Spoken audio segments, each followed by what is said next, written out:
अस्सलाम वालेकुम नाज़रीन, मां आहियां शुएब अली उमरानी ऐं तव्हां ॾिसी रहिया आहियो BR टाइम न्यूज़। सभ खां पहिरियां शामिलु कंदासीं हीअ रिपोर्ट। कराची में कुछ कलाकनि जे वक़्फ़े खां पोइ ॿीहर बरसाति शुरू थी वई। मलीर, कोरंगी, डिफेंस, सदर, लियारी, नाज़माबाद, सचलकोट ऐं ॿियनि इलाइक़नि में ठट्टो, नूरियाबाद, टंडोला यार में बरसाति सबबि मौसम ख़ुशगवार थी वियो।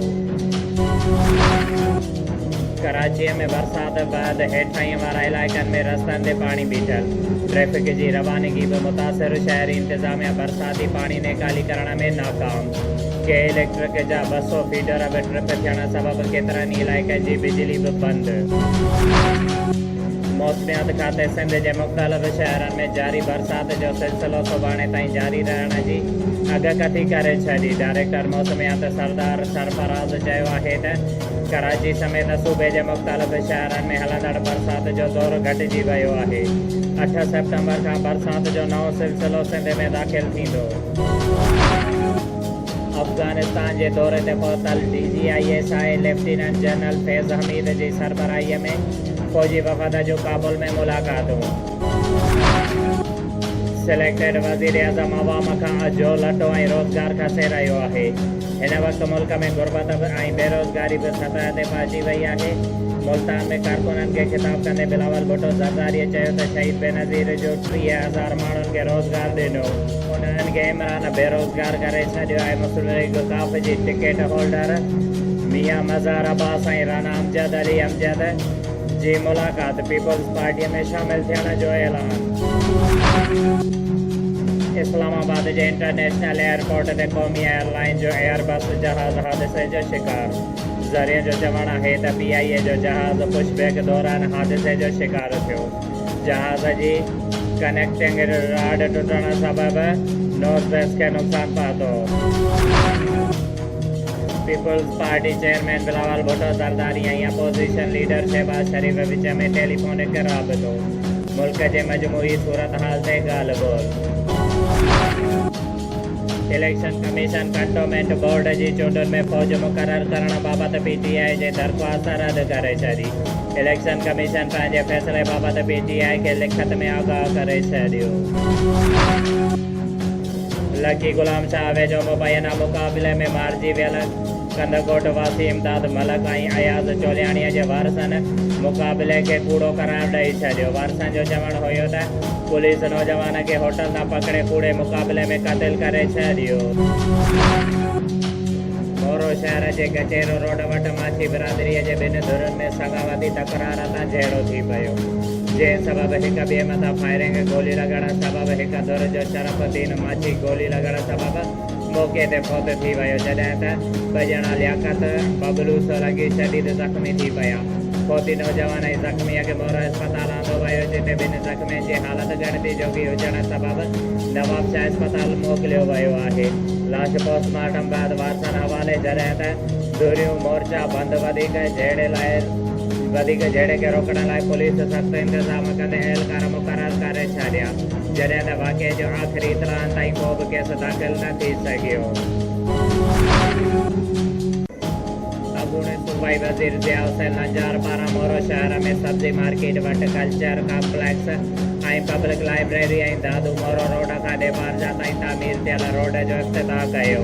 उन मौक़े ते ज़िया हुसैन नंजार साफ़िन सां ॻाल्हाईंदे चयो त PPA जो मंशूर आवाम खे सहूलियतूं पहुचाइणु आहे। उन सिलसिले में असां मोरो शहर समेत इलाइक़े जे माण्हुनि लाइ कल्चर कॉम्प्लेक्स ऐं लाइब्रेरी मंज़ूरु कराई आहे, जंहिंजो तरक़ियाती कमु जारी आहे, जंहिंजी पीढ़ जो पथर रखियो वियो आहे। हिन कल्चर कॉम्प्लेक्स ऐं पब्लिक लाइब्रेरीअ में शागिर्द तोड़े शहर जा माण्हू मुख़्तलिफ़ किताब पढ़ी ॼाण हासिल कंदा। उन खां अलावा दादू मोरो रोड खां डेपारजा ताईं 8.5 करोड़ रुपए जी लागत सां रोड तामीर करायो आहे। उन लिंक रोड सां सवें ॻोठनि जा माण्हू अचु वञ में सहूलियत हासिल करे सघंदा ऐं जल्द शहर पहुची सघंदा। डिप्टी कमिश्नर शहीद बेनज़ीराबाद आमिर हुसैन पारां ठाठ मोरी शहर में इरीगेशन पारां ठातल दुकान जो मुआइनो कयो। वाज़ेह आहे त शहरी इताद जे सदर बरकत अली बिरोई मौलाना रज़ा मोहम्मद मेंगल जी अॻुवाणीअ में पीपल्स पार्टी शोबा ख़वातीन जे सदर मैडम फारियाल तालपुर खे शहरी मसाइलनि बाबति शिकायत कई वई। 68 मोरी शहर जा सभई दुकान नाजाइज़ ढाहे पट कया विया ऐं हज़ारे माण्हू बेरोज़गार थी विया आहिनि जंहिं ते DC शहीद नज़ीराबाद मैडम फरियाल ठाकुर जे हुकूमत हद शहरी मसाला जे हल लाइ 68 मोरी पहुतो उन ये मौके ते शहरनि चयो त 68 मोरी नवाबशाह रोड मुकमल तबाह आहे ड्रेनेज निज़ाम न हुअण करे बरसाति जो पाणी शहर में जे मेन रोड ते बीठल नज़र ईंदो आहे स्कूल में फर्नीचर ऐं उस्ताद जी खोट आहे 350 शागिर्दनि लाइ सिर्फ़ु 3 उस्ताद पढ़ाइनि था उन मौके ते शहरी इत्तेहाद जे सदर बरकत अली बिरोही वॾेरो हुज़ूर बख़्श बिरोही मौलाना रज़ा मोहम्मद महंगल बेचल जयपाल मोहम्मद नवाज़ चाटियो ऐं ॿियनि शिरकत कई नवाबशाह प्रेस क्लब जे बानी मेंबर ऐं बेबाक साहबी मरहूम अब्दुल कादिर बलोच जे ख़ानदानी ज़रई ज़मीन तां संदसि फर्ज़ंद खे मुबैना ज़बरदस्ती बेदख़ल करण वारे SHO तालका थाणो नवाबशाह सनाउल्लाह पहमर वॾे मुंशी अकबर राव जे ज़ुल्म जिबरी बरबियत ऐं दहशत वहशत पकड़ण वारे अमल ख़िलाफ़ मरहूम साहबीअ जे फर्ज़ंद अली रज़ा बलोच खुर्शीद अहमद बलोच नवाबशाह प्रेस क्लब फौजी मीडिया पुलिस अमलदारनि जी ॾाढ ख़िलाफ़ दाहींदे चयो आहे त असां ख़ानदानी शरीफ़ ऐं पुरअमन शहरी आहियूं असांजो 7 पीढ़ियूं तालके नवाबशाह वार्ड 41 में वाक़े ॻोठ हाजी गुलाम नबी कात्यार मक्सीअ में आबाद आहियो जेको ॻोठ शहरी हदनि में अचे थो ऐं बाबा साईंअ जे ख़ानदान ज़रई ज़मीन जेका असांखे विरसे में मिलियल आहे पर कुझु वक़्त खां शहर जो कब्ज़ा माफ़ियाऊं ऐं तालके थाणे जो SHO सनाउल्लाह पहमर ऐं वॾो मुंशी अकबर राव असां शरीफ़ माण्हुनि जो जीअण जंजाल करे छॾियो आहे असांखे बाबा साईंअ जे ज़ाती